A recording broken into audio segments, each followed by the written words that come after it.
สบายดีพี่น้องมาฮอดมือวันที่30ล่ะ31เอ้ยจำมือมาได้ส่งท้ายปีเก่าเนาะมื้อนี้เสียดเลือดแปลงเป็ด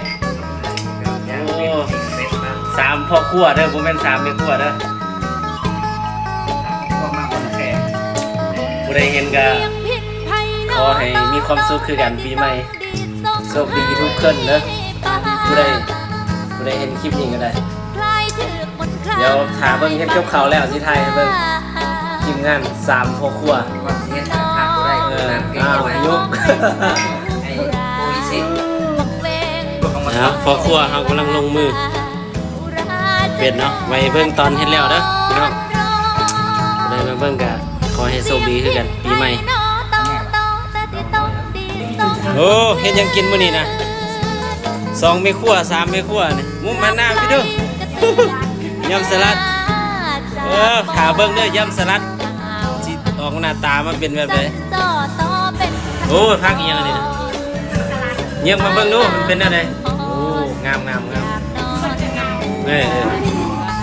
โอ้พุ่นน่ะ3เมครัวทั้งพี่ก็ได้ยำสลัดใส่กุ้งเด้อพี่น้องกุ้งยังกุ้งเต้นหรือกุ้งยังไงฮอดใส่แล้วพ่อครัวฮอดใส่แล้วยกจอกเลยไหมมันจังจดจาดนี่มั้ย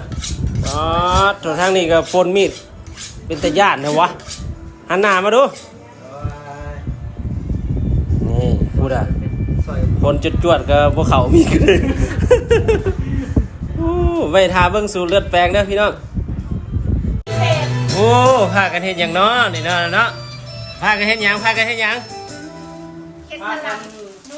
ฮะเฮ็ดคอนน้อยพุ่นน่ะโอ้เฮ็ดหยังอันนั้นทางพุ่นน่ะเฮ็ดโอ้เฮ็ดอบเป็ดอันนี้เตรียมเครื่องเฮ็ดอันเลือดแปลงสิเป็นเลือดแปลงหรือสิเป็นน้ำจงเลงเด้อเบิ่งพ่อครัวแล้วกันเป็นตาย่านบ่อียังไล่เต็มแขนอยู่เลยพ่อครัวของแท้เด้นี่นะ